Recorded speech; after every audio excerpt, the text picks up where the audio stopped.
So, Mr. Ash, thank you very much for this interview. It's a great honor to have one of the most Zoti Ash, faleminderit për këtë intervistë. Është kënaqësi të kem një ndër autorët, gazetarët dhe historianët më të shquar të kësaj Europe të re. So, first of all, what is about this book? This illustrated book. This is a Çfarë përmban ky libër, që është një ilustrim jo në mënyrë tradicionale se si shkruhen historitë. Ju thoni se është një ilustrim me kujtime dhe reportazhe për historinë e lirisë dhe Europës. You say this is an illustrated by memoir and reportage. So it's the history of freedom and of Europe. Exactly so. So this book took me just 50 years to write, 50 years of traveling around the continent, writing it all down in notebooks. Pikërisht, ky libër më mori 50 vite për ta shkruar. 50 vite duke udhëtuar në kontinent dhe duke shkruar në blloqe si ky, si dhe duke takuar njerëz dhe ndodhi të jashtëzakonshme. Për shembull, në udhëtimin tim të parë në Shqipëri, që ishte në vitin 1978, kur vendi ishte krye ndryshe, apo luftrat në ish Jugosllavi, rënja e murit të Berlinit. Të gjitha këto ndodhi janë histori dhe ilustrime përmes kujtimeve dhe reportazheve. Të gjitha këto histori në librin tim kërkojnë që ta bëjnë lexuesin të kuptojë se nga ku ka ardhur Evropa dhe çfarë është Evropa në të cilën Shqipëria është pjesë. Where Europe has come from. What is this Europe which Albania is part of? Ju e merrnit kudo ku shkonit këtë blog shënimesh dhe shkruanit në të gjithçka. I wouldn't say everything, but I'm always taking Nuk do të thoja gjithçka, por gjithmonë merrja shënime për ato gjëra që shihja. Taking notes on what I've seen, which is fascinating. This is an important book for you. Your journey took you. Ky është një libër shumë i rëndësishëm për ju. Ky udhtim, sikurse e cilësuat, ju mori 50 vite për ta shkruar. Është një kohë relativisht e gjatë dhe mbase është vepra që ju ka marrë më shumë kohë, më e rëndësishmja. The most important you have written. It's a kind of summation of a life's work, so that is true. And as you said, it's the story of Europe and freedom. Është në një farë mënyrë një vepër e një jete, edhe sigurisht e thatë dhe ju, një histori e Evropës dhe e lirisë. Kur fillova të udhëtoja në Evropë në vitet 70, shumica e Evropës jetonte në diktaturë. Ju e dini shumë mirë këtë edhe për Shqipërinë dhe vendet lindore, por edhe Spanja dhe Greqia ishin në regjime fashiste. Dhe prandaj është se si më shumë vendet të Evropës u bën të lira dhe më të bashkuara, dhe se si kjo tashmë është në kërcënimin e Putinit dhe luftës në Ukrainë, për të cilën unë shkruaj në kapitullin e fundit të librit. Po ashtu edhe për luftën në lindjen e mesme shkruaj në këtë kapitull. From this terrible war in Ukraine, which I write about in the last chapter in the book, from the war in the Middle East. You were 17 years old when Britain joined the European community.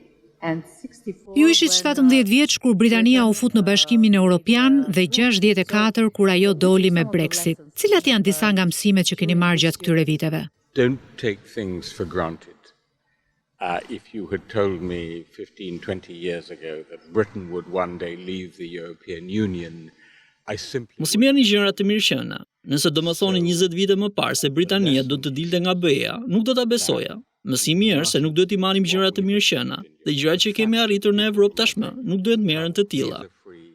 We have people from Albania all over Europe, like other Europeans.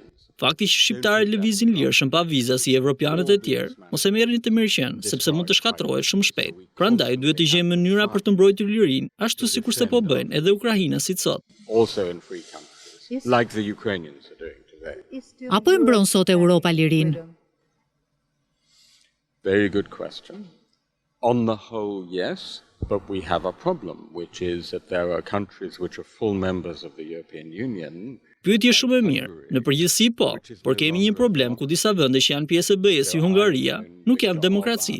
E një Orbani që është nga viti 1988, kur ai ishte student idealist, dhe ka qenë studenti ynë këtu në Oxford. Në libër tregoj se si ai e ka shkatruar demokracinë në Hungari, duke qenë pjesë e BE-s. Prandaj këtu ka një problematikë shumë të madhe. While it's still a full member state of the European Union. So there's a problem. You have known during these 50 years almost all the leaders. Në këto 50 vite ju keni njohur thuajse të gjithë liderët botror, që nga Thatcher, Bushi, Kohli, Putini, e mund vazhdojmë të përmendim kështu emra me radhë. Pra ju keni qenë në tryeza shumë të rëndësishme. We can go by mentioning all of them. Yes. So you have been in important tables. I have indeed, and I describe in the book some of these encounters. So to Po, kam qenë vërtet dhe i përshkruaj në libër disa nga këto takima. E takova Vladimir Putin në vitin 1994, kur ai ishte nënkryetar një bashkie të panjohur të St. Petersburgut. Askush nuk ishte dëgjuar për të aso kohë, por ama ai fliste se duhet bërë diçka për Krimen, pasi e cilësonte si pjesë të Rusisë. Crimea has always been Russian and we have to do something about Crimea. There are 25 million Russians outside. Ka 25 milionë rus jashtë Rusisë, dhe ai thoshte se është detyra e Rusisë të kujdeset për ta. Kjo tregon për instiktin për ta rikthyer perandorinë ruse që është në fillimet e viteve 90 nga Putini. Right from the very beginning, right from the early 1990s. Pra ai e mbajti premtimin e tij. 20 years later, he was talking in 1994 about taking Crimea. 20 years later, he does it, and this is a huge threat. Ai fliste në vitet 90 dhe 20 vite më vonë e bëri realitet, dhe ky është një kërcënim shumë i madh për të gjithë ne. Isha para një muaji në Ukrainë duke vizituar ushtarët e plagosur, njerëz që kanë humbur krah, këmbë, duar nga minat ruse. Ajo që nuk isha parashikuar kur fillova librin 7-8 vite më përpara, është që të fillonte një luftë e madhe në Evropë që është nga viti 1995 dhe të mbyllej me luftën më të madhe në Evropë që është nga atëhera. With a big war in Europe, 1945, the hell that was Europe in 1945, and chronologically end with the biggest war in Europe since 1945. In this narrative of this book, Në narrativën e këtij libri janë 5 elementët e rëndësishëm: Europa e shkatruar, e ndarë, Europa që ngrihet, triumfuese dhe venitja. Mendoni se Europa po venitet? what does it mean that? So, if you think of the extraordinary progress of freedom, of democracy, Në mendoni për progresin e madh për demokracinë dhe zgjerimin e BE-s dhe NATO-s nga viti 70 deri në vitin 2008, që është nga viti 2008 i gjithë projekti i Evropës së Lirë është venitur nga një sër krizash. Në lindje, Putini merr 2 regione të Gjeorgjisë dhe sulmon Ukrainën. Në perëndim, kriza globale, qeveri populiste, Brexit dhe Donald Trump. in the sense that we've been hit by a cascade of crises. In the east, Putin seizing 2 chunks of Georgia and then attacking Ukraine. In the west, the global financial crisis, the Eurozone crisis, populist governments, Brexit, Donald Trump. So that it's, and actually interestingly, Albania is something of an exception to this trend because Është shumë interesante, por Shqipëria është një përjashtim nga ky trend dhe është të paktën vende që ka bërë përparim dhe është futur në NATO gjatë kësaj periudhe që Evropa po venitej. Por ja cili është lajmi i mirë, që është nga nisja e luftës në Ukrainë në 27 shkurt 2022, BE është bërë më serioze për zgjerimin, pasi nuk ka qenë kështu në gjatë kësaj periudhe. in Ukraine on the 24th of February 2022, the European Union has got serious again about enlargement. Because it wasn't serious in this period. E përmendet edhe gjatë promovimit të librit. Pse mendoni se tani Europa e ka marrë seriozisht thjesht për shkak të luftës në Ukrainë dhe kërcënimit që ajo mbart? And the war there? Because we recognize that we can't leave countries in limbo, in no man's land between the European Union, the West and Russia. Sepse e kuptuam që nuk mund t'i lëmë vendet në limbo, në tokën e askujt, mes BE-s, Perëndimit dhe Rusisë, ose Turqisë, nëse doni ta thoni kështu. Dikush ka thënë se zonat gri janë drita jeshile që ftojnë njerëzit, dhe kjo po ndodh në shumë zona. Ka një qasje më të fortë dhe kjo është diçka që ne duhet ta bëjmë. Është e vështirë për t'u bërë, por sigurisht që ka një mesazh paqe në gjithë këtë. Actually, this is something we have to do. Now, it's still going to be very difficult, but there's a definite message of hope there. Ju e përmendni si një pikë shumë kritike të Europës vitin 2008. Përse? Was 2008. Why? The simultaneous big crises, the global financial crisis, which starts in 2008, which hit Kriza e madhe globale ndodhi në vitin 2008 dhe goditi ekonomitë perëndimore shumë rënd, po ashtu edhe euron. Si edhe marrja 2 zonave të Gjeorgjisë nga Putini, çka është rikthimi i perandorisë ruse. Dhe qysh nga ajo kohë më pas kemi një krizë pas krize, si një boksier që goditet në faqe deri në vitin 2022, me fillimin e luftës më të madhe në Ukrainë, qysh nga viti 1995. a boxer being hit on one cheek and then on the other, all the way down to the 24th of February 2022 and the beginning of the largest war in Europe since 1945. Mr. Ash, Zoti Ash, lexova një përcaktim shumë interesant që ju kanë bërë. Thonë se ju jeni më europiani mes anglezëve, por edhe më anglezi mes europianëve dhe një udhëtar I pareshtur në shumë vende të cilat I cilësoni si adhe. A keni një adhe specifik në këtë Europë të madhe? Exactly. Do you have a specific homeland in this big Europe? So here's the point. In English, the title of the book is Homelands. In Albanian, I think it's something like My Lands, My Lands. Shikoni si është puna. Titulli I librit në anglisht është Adhet e mi, ndërsa në shqip janë tokat e mia.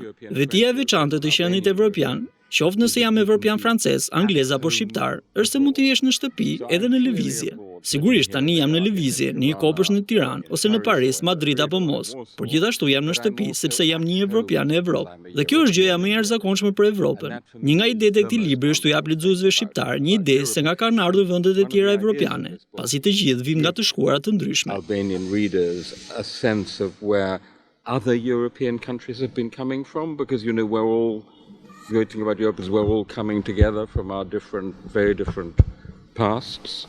But you're right, when Brexit took place, Ju shkruani se kur ndodhi Brexit, ju duk sikur kishit humbur një person të dashur. lost a loved one.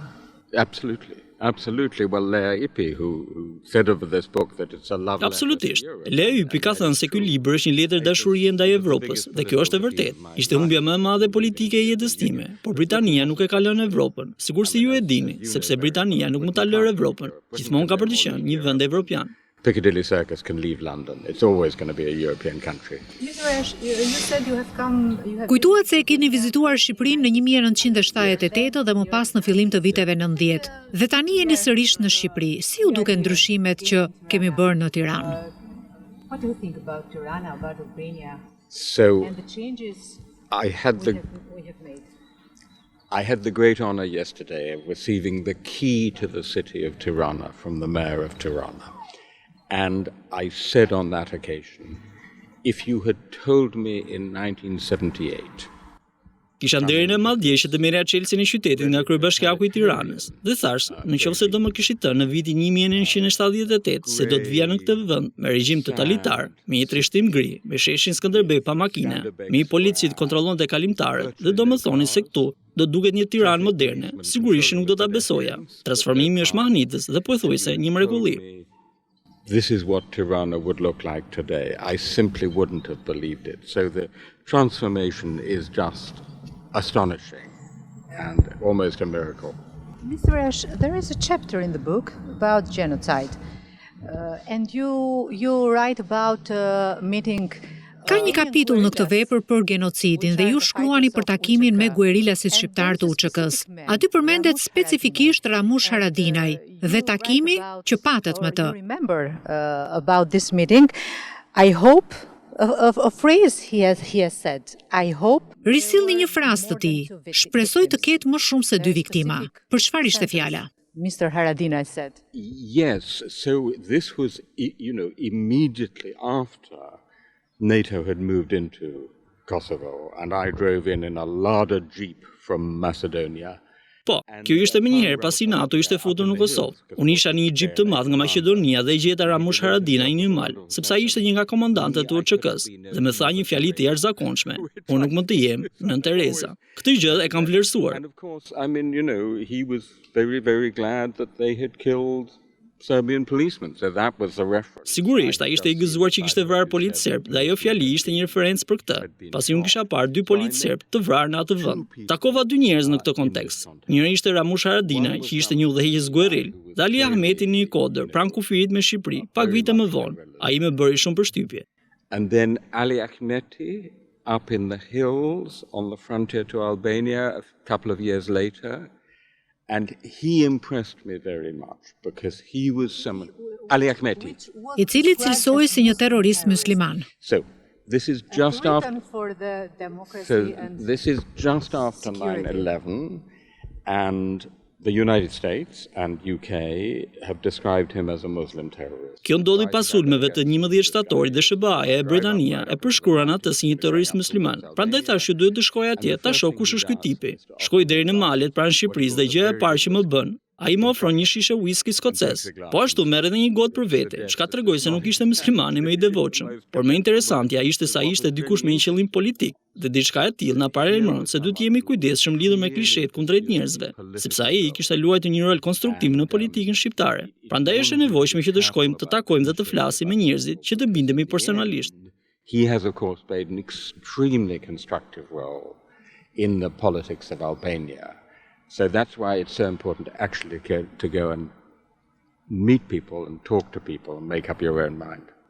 Zoti Ash, pas rënies së murit të Berlinit, Europa shpresoi për një botë pa mure dhe në paqe, por po shohim se kjo nuk po ndodh. Dhe kapitulli i fundit, që ju keni shkruar, lufta në Ukrainë, është një dëshmi e kësaj. So, after the Second World War in 1945, people in Europe said never again. That was the motto, that was the commandment. But in fact, there were quite a lot of wars. Pas luftës së dytë botërore në 1945, njerëzit në Evropë thanë jo më. Kjo ishte deviza, por në fakt u bën shumë luftra në Evropë dhe nga vendet evropiane. Pas vitit 1999 thanë sërish jo më, por pas 3 vitesh kishin 5 luftra në ish Jugosllavi, dhe më pas Bosnia, Kosova apo Maqedonia thanë sërish jo më, dhe ja ku jemi në këtë luftë të madhe, krahasimisht me luftën e dytë botërore në Ukrainë.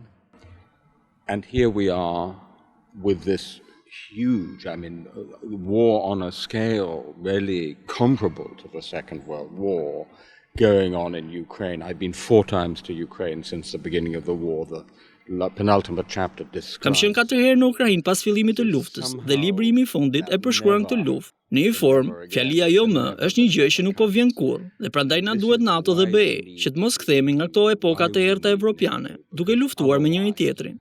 Europe is always going back to its bad old ways. We end up fighting each other again. Gjatë prezantimit të librit përmendët se nuk keni një emër të saktë për të periudhë ku jemi dhe ku po shkojmë. For this period we are traveling and where we are going. So everybody knows about the post-war period, post-1945.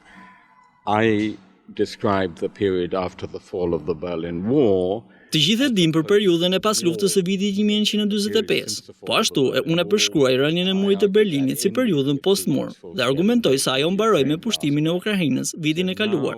Tani jemi duke farkëtuar një periudhë të re dhe nuk e dim se çfarë emri do të ketë apo çfarë karakteri do të ketë në të ardhmen. Ajo do të formësohet nga rezultati I luftës në Ukrainë ose rezultati I luftës Izrael-Hamas dhe mënyra se si do të ndikojë direkt në Evropë, pasi kemi komunitete muslimanësh dhe hebrejsh, po ashtu si do të veprojmë me zgjerimin, nëse do ta bëjmë diçka të tillë. Prandaj është në dorën tonë se cili do të jetë karakteri I kësaj periudhe. How we do enlargement, whether and how we do enlargement.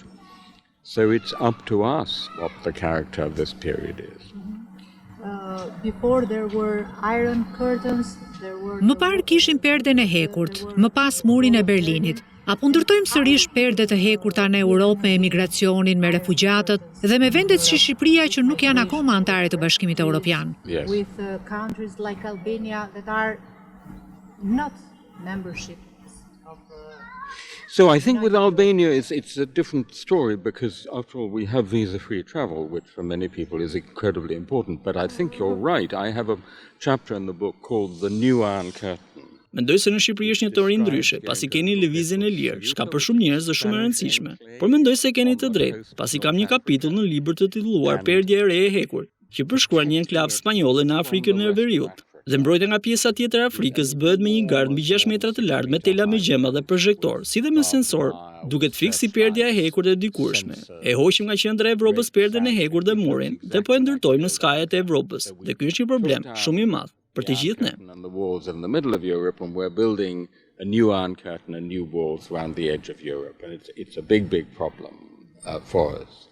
Mr. Ash, thank you very much for this interview and I hope Zoti Ash ju falenderoj shumë për këtë intervistë dhe shpresoj që sa më shumë lexues ta marrin në dorë këtë libër e ta lexojnë duke mësuar më shumë për Europën dhe atë që ka ndodhur në këto dekada. Great pleasure.